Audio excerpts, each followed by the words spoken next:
क्या वाकई टेंशन से मैदा बर्बाद हो जाता है? आ जाए आज हकीकत जानते हैं। घबराहट, गैस, जलन, सबकी जड़ सिर्फ एक स्ट्रेस। क्या आपका मैदा हर वक्त गड़बड़ करता रहता है? आपने सारी दवाइयाँ ले ली, अल्ट्रासाउंड करवा लिया, एंडोस्कोपी तक हो गई, मगर सब कुछ नॉर्मल आता है।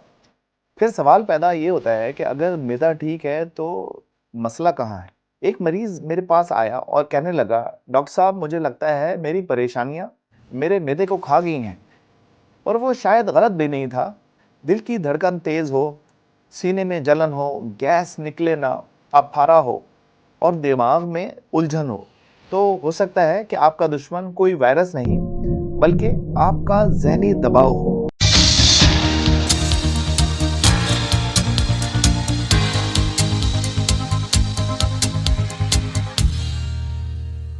अस्सलाम वालेकुम, मैं हूं डॉक्टर आसिफ रज़ा ज़ैदी और आज हम बात करेंगे एक ऐसे मौजू पर जिस पर अक्सर डॉक्टर्स भी खुलकर बात नहीं करते हैं। टेंशन्स और मैदे का गहरा रिश्ता। सबसे पहले ये बात करते हैं कि स्ट्रेस क्या होता है।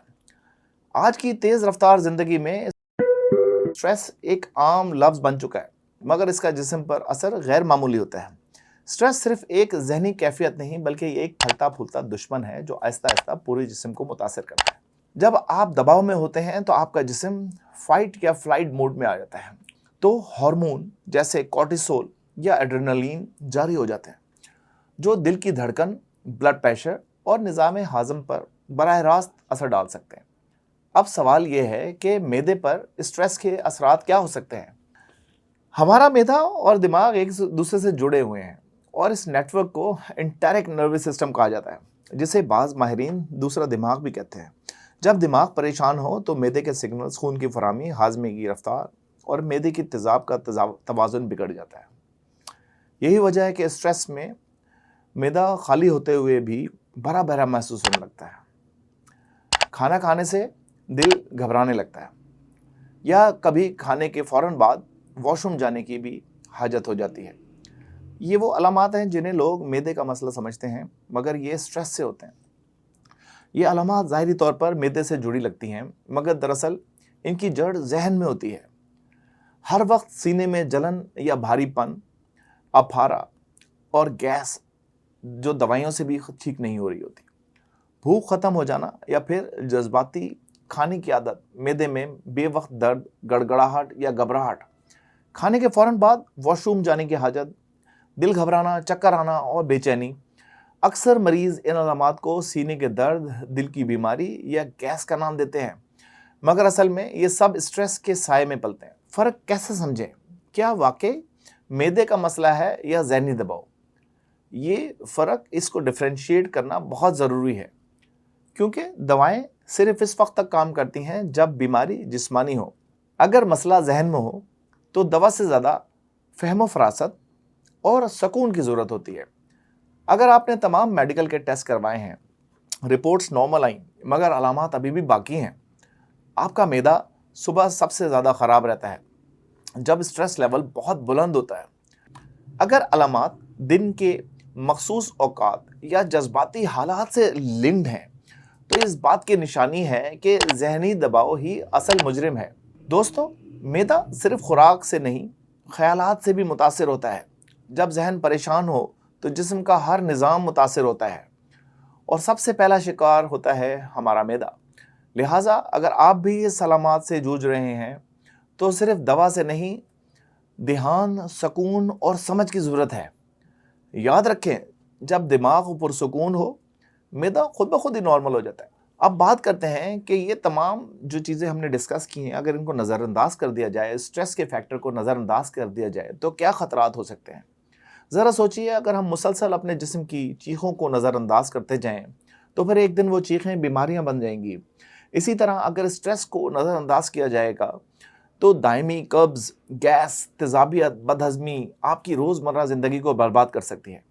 इरिटेबल बाउल सिंड्रोम एक ऐसा मर्ज़ है जिसे कोई ख़ास बीमारी नहीं कहते, मगर मरीज़ को दर्द, जलन और घबराहट मुस्तकिल रहती है।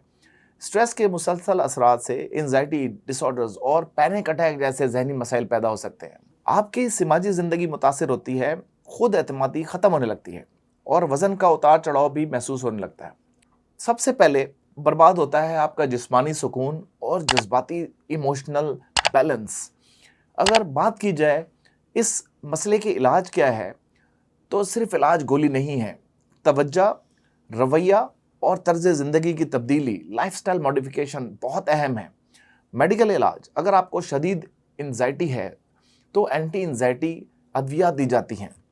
मैदे की हिफाजत के लिए एंटासिड्स या पीपीआई जैसी दवाइयाँ अद्वियात मुफीद हो सकती हैं, लेकिन याद रखें ये सिर्फ आर्जी रिलीफ देती हैं, जड़ से मसले को ख़त्म नहीं करती। नेचुरल और घरेलू इलाज क्या क्या हो सकता है? ब्रीदिंग एक्सरसाइजेज, डीप ब्रीथ की एक्सरसाइजेज बहुत इंपॉर्टेंट हैं, ये आपको फोकस करने में मदद देती हैं। 30 से 25 मिनट की वॉक आपकी ज़िंदगी बदल सकती है। अजवाइन का कहवा, दही, ये सब कुछ बेहतरीन चीज़ें हैं जो आपकी हेल्प कर सकती हैं। रेगुलर मुतवाज़िन ग़िज़ा, मुकम्मल नींद और स्क्रीन टाइम में कमी दिमाग को सुकून देते हैं। अब बात करते हैं एहतियाती तदाबीर और दिमागी सुकून की टिप्स की। ये वो आदतें हैं जो आपको दवा के बगैर भी आराम दे सकती हैं। अपनी प्लीज़ नींद पूरी करें, क्योंकि नींद ही जहन की सबसे बड़ी दवा है। दिन में कुछ वक्त सोशल मीडिया और न्यूज़ से दूरी इख्तियार करें। शुक्रगुजारी, अल्लाह का शुक्र अदा करना, दुआ और माइंडफुलनेस की मशक़ें करना बहुत ज़्यादा ज़रूरी है। अपनी सांसों, जज्बात और ख़यालात को महसूस करना सीखें। याद रखें, जब दिमाग पुरसुकून हो तो स्टमक, मैदा खुद ब खुद नॉर्मल हो जाता है। आखिर में मैं सिर्फ इतना कहूँगा कि मैदा सिर्फ ग़िज़ा से नहीं, जज्बात से भी बिगड़ता है। अगर आप बार बार मैदे के मसाइल का शिकार हैं और अपने दिल और दिमाग से बात करें, शायद असल मसला आपके अंदर है, जिसे सुने बगैर कोई दवा काम नहीं करेगी। अगर आपको ये वीडियो पसंद आई है तो लाइक करें, शेयर करें और इस चैनल को सब्सक्राइब करना ना भूलें। नीचे ज़रूर कमेंट्स करें, अपनी राय का ज़रूर इजहार करें, ताकि आपके फीडबैक के ज़रिए इस चैनल को अच्छे से अच्छा किया जा सके। Thank you very much. अस्सलाम वालेकुम।